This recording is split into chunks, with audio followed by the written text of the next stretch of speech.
Bonjour Tarek Obrou, Bonjour. bonjour Pierre Lacoste, pasteur Pierre Lacoste, Bonjour. et bonjour rabbin Moïse Taïeb. Bonjour. Merci de nous rejoindre à Regard Protestant pour aborder un sujet très sensible. C'est dialoguer en ces temps de guerre, dialoguer en ces temps difficiles. Et vous avez une habitude et une pratique du dialogue, l'imam Tarek Obrou, le rabbin Moshe Taïeb et le pasteur Pierre Lacoste à Bordeaux depuis pas mal d'années. Le dialogue interreligieux, voire interconvictionnel à Bordeaux, a commencé de manière continue, sans interruption, depuis 3 décennies, à tel degré que c'est devenu une pratique régulière, constante, quels que soient les événements, quelles que soient les tensions, quel que soit le climat géopolitique que traverse le monde agité désormais, notre époque aujourd'hui. Et donc, effectivement, il y a une culture, il y a une éthique, il y a, je dirais même, des convictions théologiques qui fait que les acteurs des religions en place ont toujours pratiqué cette pratique qui est fondamentalement, à mon sens, religieuse, parce que c'est inscrit même dans la lettre des textes. La transcendance, l'aspiration au divin passe par la rencontre de l'autre. Et la rencontre de l'autre suppose la parole, l'échange de la parole, au lieu d'échanger les épées et les balles. Vous dialoguez également avec le rabbin Moïse Taïeb, avec la même complicité fraternelle. Moïse Taïeb, pouvez-vous nous parler de votre pratique du dialogue? Alors moi, je suis arrivé à Bordeaux il y a 3 ans, bien que j'ai été en poste en tant qu'aumônier militaire précédemment dans les années 2007 à 2015, avant d'être muté à nouveau sur Paris. Mais la pratique du dialogue interreligieux ou interconvictionnel, comme le rappelait Tarek, a toujours fait partie des actions que nous avons menées, tant ici en Gironde qu'en région parisienne. J'y reviendrai peut-être tout à l'heure. Elle me semble absolument indispensable, d'une part pour pouvoir mieux se connaître soi-même, et puis en même temps pour mieux connaître les autres et faire que notre cité, notre ville, la région dans laquelle nous vivons soit aussi, je dirais, apaisée. Alors effectivement, ici le dialogue existe depuis de nombreuses années, quasiment 3 décennies. On le vit, je dirais, au quotidien, nous, à la synagogue, de plusieurs façons. D'une part, par les rencontres que l'on peut avoir avec le pasteur Lacoste, avec l'imam Tarek Oubrou, avec l'archevêque de Bordeaux, Monseigneur James, ou d'autres responsables des cultes, puisqu'il y a toutes les communautés et beaucoup de convictions, les bouddhistes, les arméniens, les orthodoxes sont aussi représentés à Bordeaux, et il y a une vraie culture et tradition du dialogue, un dialogue à la fois apaisé, respectueux, qui tient toujours compte aussi des sensibilités des uns et des autres. Et à la synagogue, bien, nous recevons de façon régulière non seulement nos collègues des autres cultes, mais également des groupes tant des écoles protestantes, catholiques ou coraniques, des jeunes, des moins jeunes, qui viennent à la fois découvrir le lieu, découvrir la culture, la tradition juive, et viennent se mettre aussi en perspective leur propre tradition et leur propre culture. Peut-être, Tarek Obrou, nous décrire aussi un petit peu vos marches avec le rabbin Moïse Taïeb et le pasteur Lacoste. Vous marchez pour militer ensemble, c'est cela? Écoutez, le dialogue, c'est d'abord un profil personnel. Il y a des gens qui sont prédisposés à rencontrer les autres. Il faut une prédisposition. Et quand on n'a pas cette prédisposition, c'est très difficile d'entrer en dialogue. C'est pour cette raison il est très important d'éduquer nos enfants à être prêts à dialoguer. Le dialogue, c'est un savoir, c'est un art que nos enfants doivent apprendre à l'école déjà et dans les foyers d'emblée. Euh, de par mon enfance, j'ai toujours aimé les gens. Donc c'est un facteur un peu anthropologique, psychologique qui m'a permis très vite d'entrer en dialogue avec celui qui est différent, qu'il soit musulman ou pas, parce que même au sein d'une même religion, on n'est pas tous différents. Et je pense que le dialogue intra-religieux est encore plus dur que le dialogue interreligieux, parce que et vous en savez quelque chose. Et donc, le dialogue commence dans les foyers, dans les communautés, entre les croyants. Ça doit être un comportement éthique. Rencontrer l'autre, être curieux de le connaître, d'apprendre de lui, se risquer, parce que ça suppose l'altérité. L'altérité suppose l'altération. On va perdre quelque chose, c'est sûr. C'est comme un arbre. Pour grandir, il doit perdre quelques branches. C'est le prix à payer, mais c'est toujours bénéfique de rencontrer l'autre. Être enraciné quelque part pour pouvoir justement s'ouvrir sur l'autre. Et les gens qui ne sont pas enracinés sont justement ils ont une certaine méfiance à l'égard de la rencontre de l'autre. Ne pas être sûr de soi-même suppose le repli sur soi. Donc, je pense que ici à Bordeaux, nous avons la chance d'avoir des acteurs qui se risquent, qui se rencontrent, quelles que soient les situations, trouver la parole juste, apaisante, avec une franchise, bien sûr, mais avec une politesse, une courtoisie qui sied à une grande religion. Alors, je rejoindrai bien sûr Tarek sur cette idée de l'éducation, sur cette idée de l'éducation qui est indispensable pour nous-mêmes et pour nos enfants. Et c'est vrai que moi aussi, de par mon éducation, parce que je suis né dans une famille juive traditionnelle venue d'Afrique du Nord, on n'a jamais été fermé à la rencontre à l'autre, dans le cadre familial, dans le cadre du voisinage, dans le cadre de l'école. Également de l'école de la République, dont je suis aussi un produit en quelque sorte, et donc d'être toujours ouvert à l'autre. Mais il est vrai que les grands arbres ont des racines souvent profondes, et parfois dans le terreau qui nous est commun, finalement la terre nous est commune, parfois les racines s'entrelacent sans qu'on puisse le voir, et on oublie qu'on vient, on vient souvent de la même racine. Et parfois les grands arbres, eh bien, par leur ramage, se rapprochent aussi, les feuilles, les branches se rejoignent également. J'ai coutume de dire, et mes camarades le savent, souvent quand on reçoit des groupes ou quand on parle ensemble, que nous avons plus de choses qui nous rapprochent que de choses qui nous séparent et qui nous éloignent. C'est-à-dire à la fois la croyance en Dieu, en une transcendance, bien sûr, la croyance en l'homme et à notre capacité, parce que nous croyons en cette transcendance, à être capable de faire société malgré nos différences, mais tous ensemble. C'est-à-dire qu'effectivement, eh bien, nous avons tous, en quelque sorte, comme les arbres, eh bien, j'aime finalement cette image est très belle.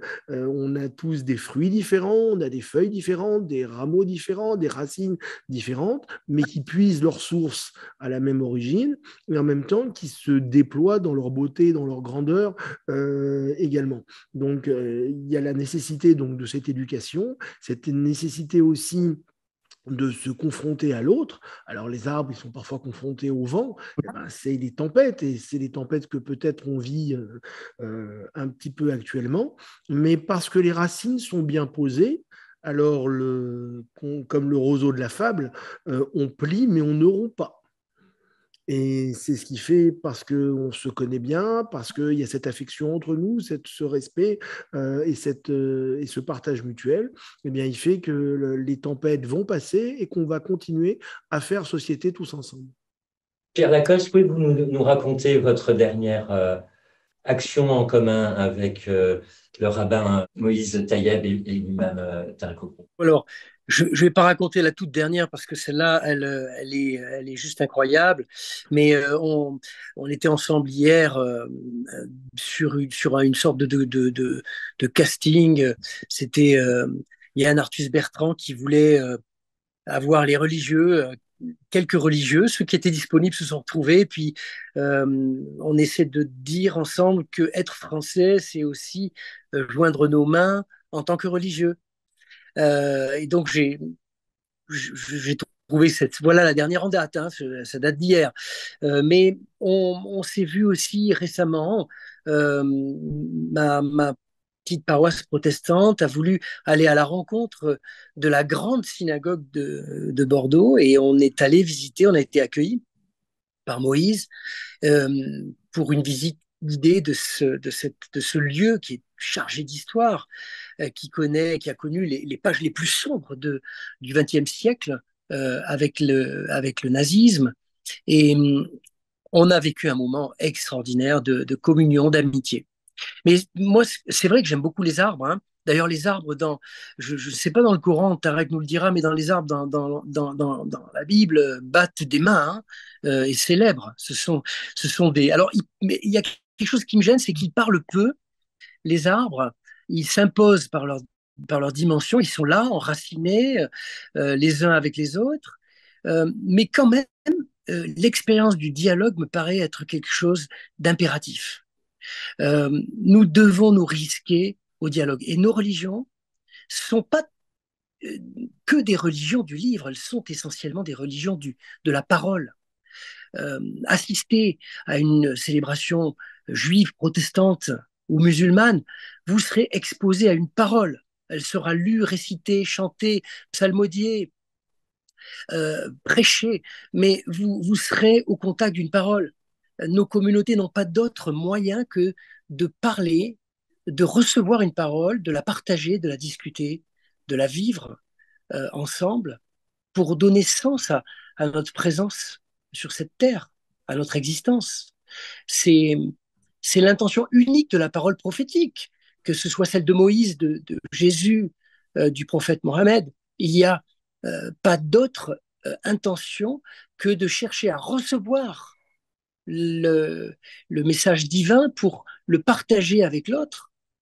Et quelle que soit la culture du moment, que ce soit une culture du bonheur, du temps présent, je ne sais pas si elle a jamais existé d'ailleurs, celle-là, que ce soit la culture de l'horreur que nous traversons actuellement, le dialogue produit de la vie. Et tant que les belligérants ne prennent pas le risque de s'arrêter, de se regarder, de s'écouter, eh bien, la violence n'a pas de fin et elle ne fait que s'accroître.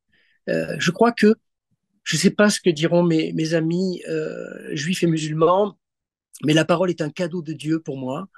Et les hommes, qu'ils soient juifs, chrétiens, musulmans, sont condamnés à parler ensemble pour pour produire du bonheur, de la paix, de la joie et être emportés dans cette aventure humaine. Tarek Obrou, est-ce que ça ne vous a pas perturbé dans vos dialogues spirituels, théologiques, amicaux, les événements de Gaza et d'Israël, vous qui enseignez de bien faire la part des choses entre la politique et la religion, pouvez-vous nous dire un mot sur le chemin que vous avez trouvé pour garder le goût du dialogue? Écoutez, nous appartenons à des religions, essentiellement des religions de vérité, de paix et de justice.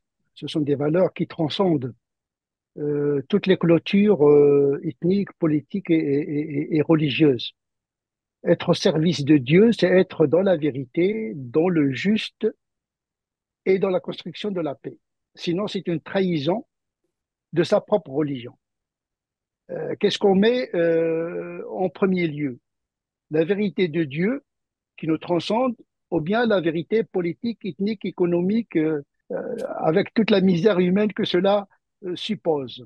Le propre d'une religion, c'est la transcendance, c'est-à-dire le dépassement, se dépasser, être au service de quelque chose qui est plus grand que nous. Cette tension, le Coran appelle ça la bonne parole, qui est un arbre, un grand arbre très enraciné, mais il est en tension vers le ciel et qui produit des fruits. C'est la bonne parole, parce qu'il y a des mauvaises paroles, il y a les bonnes paroles.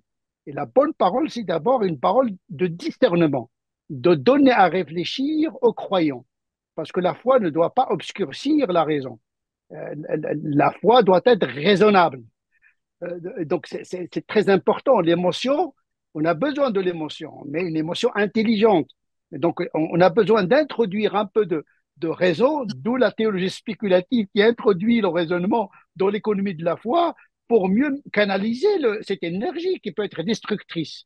Parce qu'on peut tuer au nom de la foi, on peut exclure l'autre au nom de la foi. De quelle foi s'agit-il? De quel Dieu s'agit-il? Donc, effectivement, les religions doivent dire des paroles vraies, que ce soit pour eux ou contre eux. C'est ça le courage, c'est d'être vraiment c'est ça la foi courageuse qui dit la vérité, même parfois à nos dépens, parce qu'on met Dieu, vérité, au-dessus de toute considération. Donc, effectivement, il ne faut pas que l'esprit communautariste, ethnocentré, l'emporte sur la logique de la religion, qui est par essence une tension vers la transcendance pour un dépassement au service du vrai, de la vérité, de la justice et de la paix. Euh, Moïse Tayeb, vous n'avez pas été perturbé dans vos pratiques de dialogue par les événements dramatiques de la guerre en Israël et à Gaza? Alors, on n'a pas été perturbé parce que entre nous, comme on l'a dit tout à l'heure, nous nous connaissons, nous nous apprécions, nous nous respectons et surtout nous parlons. Parce que le principe, ce qu'il ne faut pas oublier, c'est la parole qui va distinguer et différencier l'homme de l'animal. Et dans les sociétés dans lesquelles nous vivons, eh bien, on a tous les moyens de communication possibles et imaginables. Qu'est-ce qu'on fait la première chose le matin quand on se réveille? C'est de regarder son portable. On passe nos temps, nos journées à être accrochés à tel ou tel réseau dit social pour savoir quelles sont les nouvelles ou où se trouverait la vérité. Et bien évidemment, combien de fois on voit que les informations, les posts qu'on reçoit, qu'on lit, sont parfois des vérités tronquées ou biaisées. Et bien sûr aussi, nos fidèles, les membres de nos communautés, de notre cité, lisent les mêmes choses, entendent les mêmes choses, et sous prétexte que ça a été lu, entendu sur Internet, sur un réseau, du coup, on n'a plus besoin de parler à l'autre. C'est forcément parole, non, on va dire, non pas d'évangile, mais parole de vérité. Donc, il y a ce besoin de pouvoir redéfinir les choses et faire que la parole soit salvatrice, qu'elle soit bienfaitrice, qu'elle soit apaisante. Le lendemain des événements du 7 octobre, on a reçu des dizaines et des dizaines de témoignages de tous nos amis des différentes communautés religieuses, que ce soit Pierre, Tarek, mais bien évidemment tous les autres aussi. Et lorsqu'il y a eu un premier rassemblement suite à ce qui s'est passé en Israël, eh bien évidemment, tout le monde a été à nos côtés pour dénoncer le terrorisme. C'est-à-dire que comme c'est une image que je donne souvent aux couples que je marie, lorsque l'on aime quelqu'un, il faut à la fois le dire et il faut aussi des actes. C'est-à-dire, c'est pas le tout que de se dire on dialogue, on fait des choses hors sol. C'est-à-dire, on se rencontre à la synagogue, à la mosquée, on partage un temps à Darwin où on a parlé chacun sur un texte, sur telle ou telle idée, on a répondu des questions. Mais il faut être aussi capable, lorsque quelque chose va bien ou va moins bien, de dire à l'autre ce qu'il en est, ou ce qu'il va, ou ce qu'il ne va pas, et de le prouver par des gestes également, par de la présence. Et il y a quelques semaines, puisqu'on parlait en introduction à cette rencontre des choses que nous avons fait ensemble, il y a eu cette fameuse marche de la fraternité qui a fait qu'on s'est retrouvés les uns et les autres à marcher tous ensemble, plus de 350 personnes qui sommes partis du marché des Capucins à Bordeaux pour aller devant la mosquée, puis devant la synagogue, devant le temple protestant, l'église orthodoxe, une des églises de Bordeaux, et pour finir de marcher à la mairie pour bien inscrire cette marche dans une fraternité aussi sociale et civile. Et à chacun des arrêts, nous avons eu cette pensée et ces mots de fraternité, non seulement nous, juifs, pour nos frères et sœurs en Israël et pour ceux qui souffrent, mais également pour ceux qui sont à Gaza, les femmes, les enfants, qui sont aussi sous les bombardements et qui sont dans cette situation de précarité que l'on connaît et que l'on voit. Et donc la fraternité, ce dialogue, c'est aussi être capable de dire à l'autre, d'abord que je ne suis pas forcément d'accord avec lui, c'est aussi ça, le respect, l'amour et le dialogue, de dire qu'on peut avoir parfois des positions différentes, mais qu'elles sont tout aussi respectables. Et c'est aussi être capable de témoigner par notre présence, par notre dialogue, par les gestes que l'on a ensemble auprès de nos concitoyens, de ce qu'on est capable de faire, comme je l'ai dit tout à l'heure, de faire société. Et nombre de fois, eh bien, ça vient souvent des jeunes qui vont nous dire, effectivement, quand ils nous voient ensemble, marcher main dans la main ou dialoguer ensemble, ah, mais je n'aurais pas pensé qu'on vous aurait vu être d'accord ou être ensemble. Et pourquoi pas? Et justement, c'est ça qui étonne et c'est ça qui permet de faire cette démarche et d'être frère et d'être en société également, de créer cette société.